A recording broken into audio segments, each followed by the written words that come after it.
Start करें हम लोग पढ़ रहे थे एसएचएम और उसमें स्प्रिंग ब्लॉक प्रॉब्लम्स कर रहे थे हम लोग। अब देखो थोड़े और अच्छे सवाल करते हैं।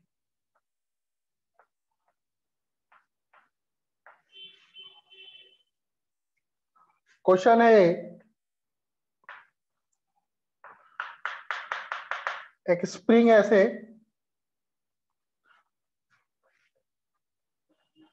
इससे एक ब्लॉक अटैच है जिसका मास है m। ये इसकी अभी मीन पोजीशन है और ये ब्लॉक v वेलोसिटी से जा रहा है। Good evening sir. Good evening बेटा। ये यहां तक जा रहा है, ये प्लस ए और ये माइनस ए। तो प्लस ए से लेके माइनस ए के बीच में ये क्या कर रहा है, एसएचएम कर रहा है। ठीक, अभी इसकी वेलोसिटी v बराबर कितना होगा, ये मीन पोजीशन पे आपको पता है कि इसकी वेलोसिटी a ओमेगा होती है, तो a ओमेगा। सर ये a क्वेश्चन ओमेगा तो इसकी कराए थे वेलोसिटी सर। नहीं, इसमें बुलेट आके लगी थी। अब इसमें बुलेट बुलेट नहीं लग रही, इसमें क्या हो रहा है, एक ऊपर से एक और ब्लॉक m ये ऊपर से आके बस इसके ऊपर गिर रहा है, फॉलिंग फ्रॉम हाइट। किसी एक जरा सी स्मॉल हाइट से मैंने एक ऊपर से एक और ब्लॉक को ऊपर से गिराया और वो ब्लॉक इसके ऊपर आके क्या हो गया, चिपक गया। फिर भी यह सिस्टम करेगा। तो अब इसका टाइम सॉरी अब इसका एम्पलीट्यूड क्या हो जाएगा, फाइंड करो। Find new amplitude. अब इसका एम्पलीट्यूड चेंज हो जाएगा, तो एम्पलीट्यूड कितना चेंज हो जाएगा वो निकालना है। अगर m मास का ब्लॉक ऊपर से आके इस ब्लॉक पर गिर जाएगा तो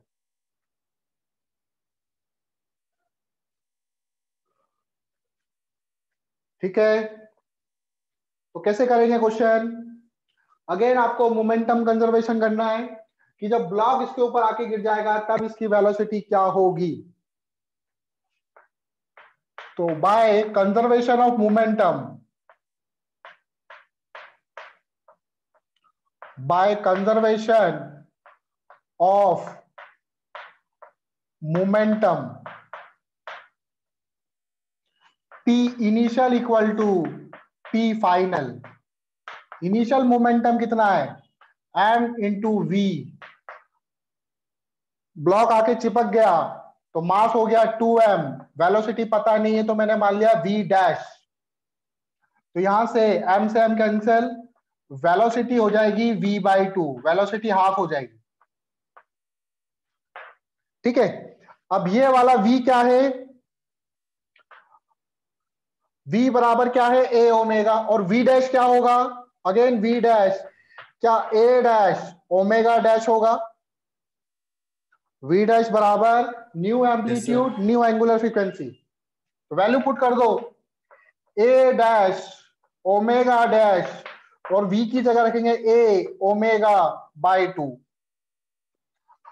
अच्छा, पहले कितना ओमेगा था और अब ओमेगा कितना है, पहले ओमेगा था under root K by M, यही होता है ना। और ओमेगा डैश क्या हो जाएगा, अब मास चेंज हो गया तो अब इसका ओमेगा डैश हो जाएगा के बाय 2m। कितना हो जाएगा, के बाय 2m।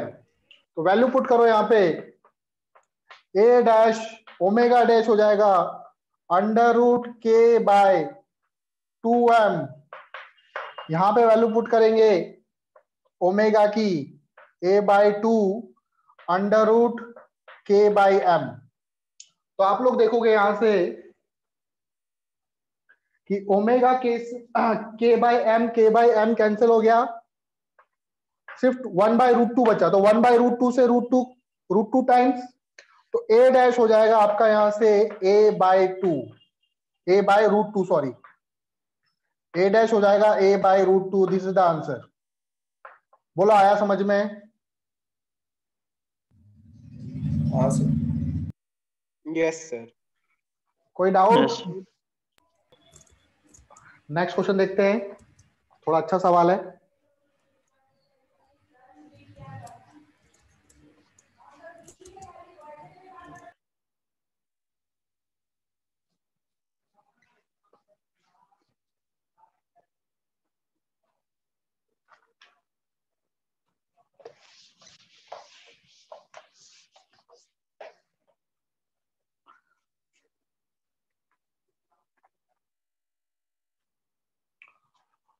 क्वेश्चन है, एक ब्लॉक ऐसे,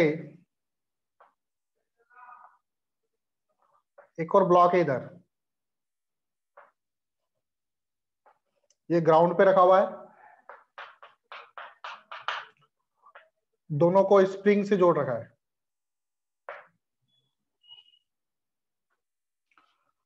ऊपर वाले ब्लॉक का मास है 1 kg, नीचे वाले ब्लॉक का मास है 2 kg। स्प्रिंग कांस्टेंट दे रखा है 10 न्यूटन पर मीटर, 10 न्यूटन पर मीटर। ठीक है, अब मैं क्या कर रहा हूं, इस वाले ब्लॉक को ऊपर से प्रेस कर रहा हूं। ये जमीन से चिपका हुआ नहीं है, इसको प्रेस करूंगा फिर रिलीज करूंगा तो ये ब्लॉक ऊपर जाएगा। तो ये ब्लॉक ऊपर जाएगा तो 2 kg वाला ब्लॉक भी ऊपर जाने की कोशिश करेगा। हाँ सर, यस सर। तो मुझे फाइंड करना है कि इसको कितना कितना कंप्रेस करूं, एक्स मिनिमम कितना कंप्रेस करूं कि ये 2 kg वाला ब्लॉक सरफेस को लीव कर दे। Find minimum compression, minimum compression, that is x minimum, for which 2 kg block leave the surface। Surface को लीव कर दे तो कितना कंप्रेशन होना चाहिए। को थोड़ा सा रोटेट कर देता हूं मैं। Find minimum compression x minimum for which 2 kg block leave the surface. ठीक है, कैसे करेंगे सोचो। ब्लॉक सरफेस को लीव कब करेगा? जब फोर्स mg से ज्यादा होगा। गुड, या नॉर्मल 0 हो जाएगा उसका, ऐसा बोल सकता हूं? Yes.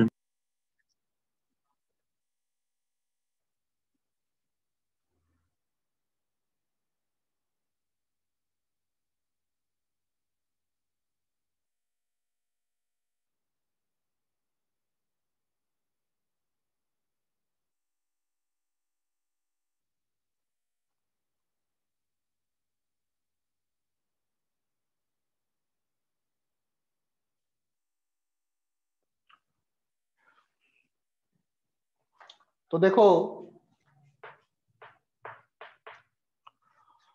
For leaving contact, for leaving इस वाले ब्लॉक पर जब मैं इसको प्रेस करूंगा फिर रिलीज करूंगा तो कांटेक्ट को लीव करने के लिए देखो इस पे, इस वाले ब्लॉक पर नीचे लग रहा होगा mg, ऊपर लग रहा होगा नॉर्मल और ऊपर ही लग रहा होगा स्प्रिंग फोर्स। तो normal plus kx equal to क्या होगा mg के। ये नॉर्मल की वैल्यू क्या होनी चाहिए? ये 0 होनी चाहिए। नॉर्मल जब 0 हुआ तब ब्लॉक सरफेस से ऊपर है, तो kx इक्वल टू क्या हो जाएगा mg के। m कितना है 2 kg, g की वैल्यू कितनी 10, तो x आ जाएगा यहां से 20/10, x इक्वल टू हो जाएगा 2 मीटर। x कितना आया? 2 मीटर आया। तो मतलब जो स्प्रिंग है उस स्प्रिंग में कितना एक्सटेंशन होना चाहिए? 2 मीटर का एक्सटेंशन होना चाहिए। कहां से एक्सटेंशन होना चाहिए? नेचुरल लेंथ से। ये x क्या आया? x 2 मीटर आया, ठीक है ना। तो ये नेचुरल लेंथ से अगर स्प्रिंग को 2 मीटर, क्या ये अभी नेचुरल लेंथ पर है? मुझे बताओ, क्या ये अभी स्प्रिंग नेचुरल लेंथ पर है? No sir. ये अभी नेचुरल लेंथ पर थोड़ी है, ये ब्लॉक रखने के बाद कुछ नीचे आया होगा। ये ब्लॉक रखने पे इसका नेचुरल लेंथ तो शायद यहां कहीं होगा, ये नेचुरल लेंथ होगा इसका। हाँ सर। ठीक है। तो ये ब्लॉक एक्चुअल में ये इसकी मीन पोजीशन होगी। तो ये जब नेचुरल लेंथ से ये ब्लॉक जब ऊपर जाएगा, कितना ऊपर, यहां पे कहीं, ये डिस्टेंस आपकी 2 मीटर होगी नेचुरल लेंथ से। बात समझ में आ रही है? Yes sir. सर। ठीक है, नेचुरल लेंथ से 2 मीटर डिस्टेंस होगी। और ये डिस्टेंस कितनी है, ये निकाल सकता हूं क्या? 1 kg का मास है, इसके ऊपर रखा तो 1 kg mg equal to k x naught, इसको x नॉट बोल दो, that is mean position. m कितना है 1, g की वैल्यू 10, k 10 -10 x नहीं नॉट। लेंगे -10 क्यों बेटा? सर? ऊपर जा रहे हैं ना वो, ग्रेविटी को फोर्स कर रहे हैं। अच्छा हाँ, लेकिन नेट फोर्स यहाँ पे 0 हो गया ना, तो इस पे स्प्रिंग फोर्स ऊपर फोर्स लग रहा होगा, mg नीचे, तो दोनों फोर्सेस को बराबर किया। यहां से आपकी मीन पोजीशन, ऐसे तो निकालते थे मीन पोजीशन। तो कितना आएगा ये 1 मीटर। तो ये डिस्टेंस कितनी होगी 1 मीटर। तो देखो इसका एम्पलीट्यूड कितना हुआ, नेचुरल लेंथ से 2 मीटर ऊपर जाएगा, ये इसका 1 मीटर पहले से था, ये इसकी मीन पोजीशन। तो x मिनिमम कितना होगा, नीचे भी 3 मीटर दबाना पड़ेगा इसको मेरे को, तभी तो इसके ऊपर 3 मीटर जाएगा। हाँ सर। तो कितना आएगा,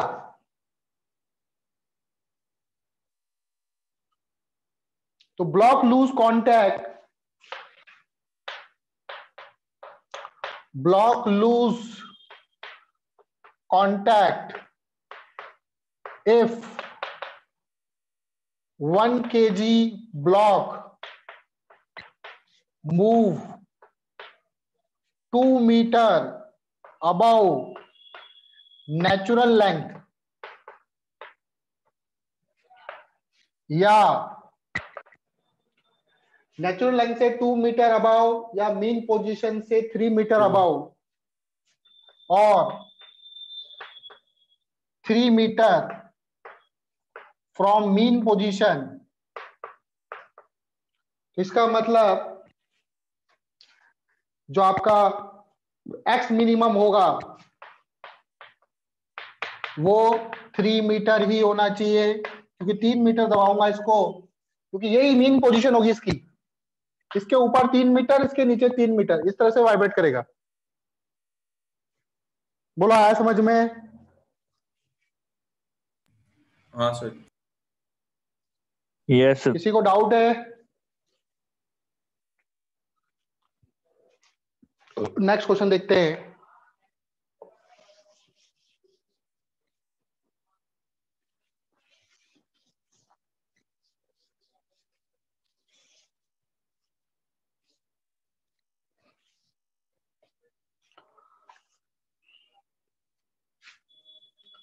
एक स्प्रिंग ऐसे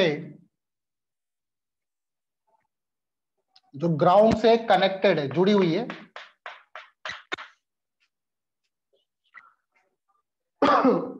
इसके ऊपर मैंने क्या करा 1 kg का ब्लॉक रखा। मान लो ये स्प्रिंग पहले यहां तक थी, मैंने 1 kg का ब्लॉक रखा, तो 1 kg के ब्लॉक के कारण स्प्रिंग क्या हो जाएगी, कुछ प्रेस हो जाएगी। ये इसकी नेचुरल लेंथ होगी, नेचुरल लेंथ।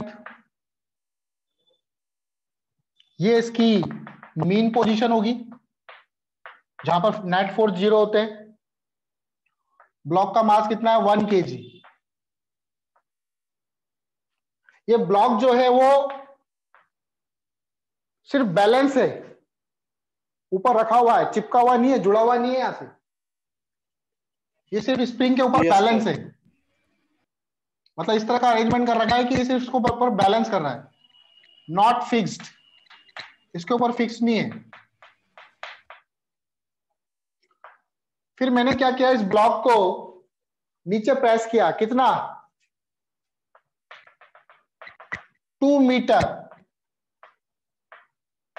और फिर रिलीज कर दिया। तो क्या होगा, ये ब्लॉक ऊपर जाएगा, स्प्रिंग अपने नेचुरल लेंथ तक जाएगी सिर्फ, या स्प्रिंग की लेंथ में इंक्रीज होगी? नहीं होगी सर, स्प्रिंग तो अपनी नेचुरल लेंथ तक जाएगी। फिर ये ब्लॉक हवा में जाएगा, फिर वापस नीचे आएगा, फिर वापस प्रेस करेगा इसको, तो ये इस तरह से ऑसिलेट करता रहेगा। Yes sir.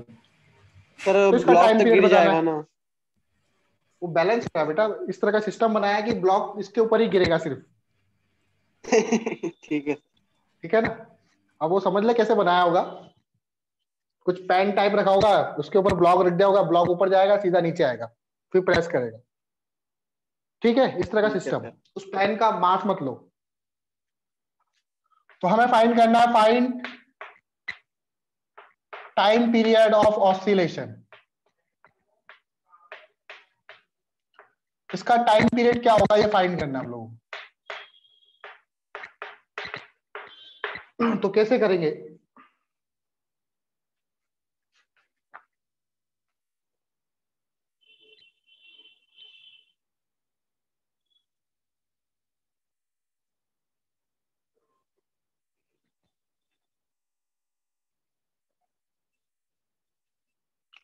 क्वेश्चन लिख लिया आप लोगों ने? यस। हाँ सर। Yes sir. ठीक है,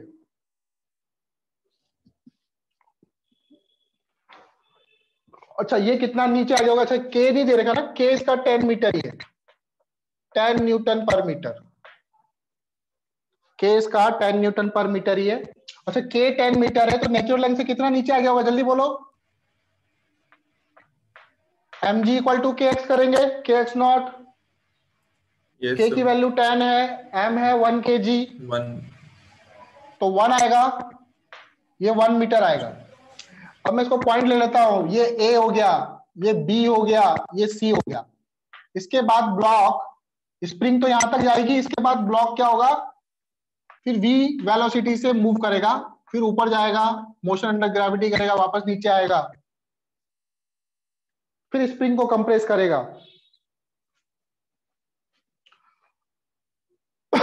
यस सर। तो देखो A से B तक जाने का time for A to B, A से B तक का टाइम क्या होगा?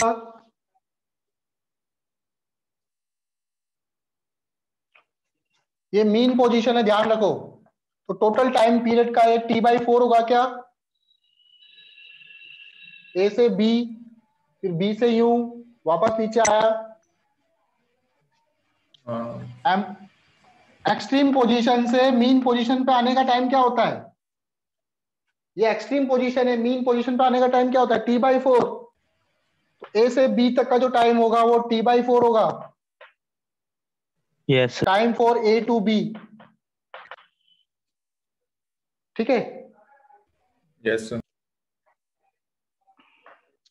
B टू C, B से लेके C तक अभी भी ये स्प्रिंग एसएचएम ही कर रहा है, B से C तक भी एसएचएम कर रहा है, लेकिन B से C तक कैसे निकालोगे आप लोग?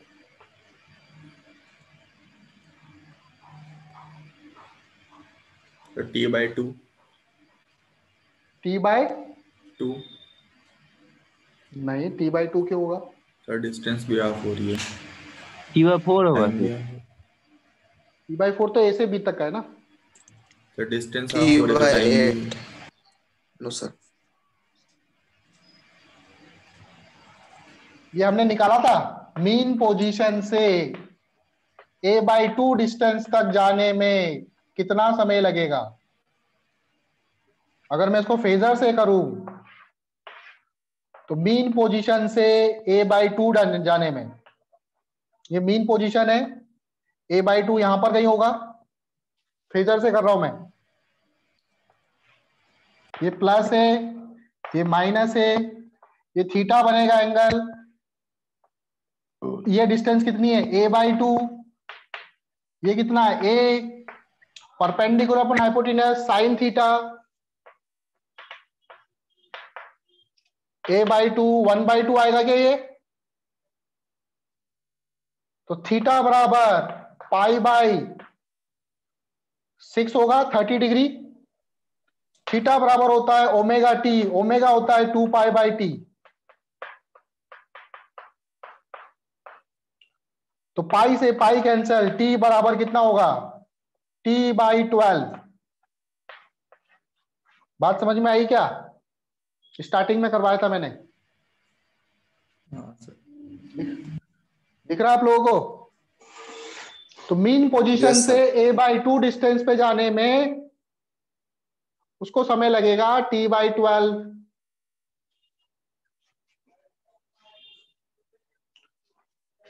तो यहां पर b से c तक का जो टाइम हो गया वो हो गया t/12। फिर इसके बाद ये v वेलोसिटी से मूव करेगा और मोशन अंडर ग्रेविटी करेगा, वापस नीचे आएगा, फिर स्प्रिंग के ऊपर गिरेगा। तो अब मैं यहां पर मुझे अब इसका टाइम पीरियड निकालना है, तो यहां पर मुझे इसकी वेलोसिटी चाहिए होगी। यहां पर v कितना होगा? v हम लोग निकाल सकते हैं, ये नोट कर लिया बेटा? हाँ सर। सर रब कर सर दो एक इसको। मिनट, एक मिनट।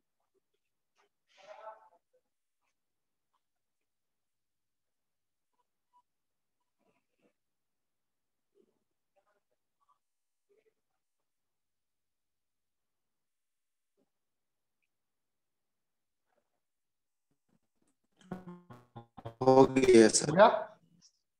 हो गया यस ना? सर, हो गया। सी के बाद यहां पे लिखेंगे at natural length block loses contact, block loses contact. ये ब्लॉक स्प्रिंग से कांटेक्ट को रिलीज कर देगा, छोड़ देगा। और यहां पे जो इसकी वेलोसिटी है, वेलोसिटी एट सी, मुझे फॉर्मूला पता है, ओमेगा बराबर √a² माइनस x² होता है।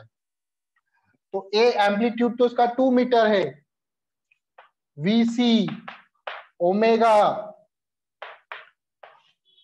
a², ओमेगा बराबर क्या होता है k/m, √k/m होता है। a कितना है 2 मीटर, 2 का स्क्वायर, x कितना है 1 मीटर।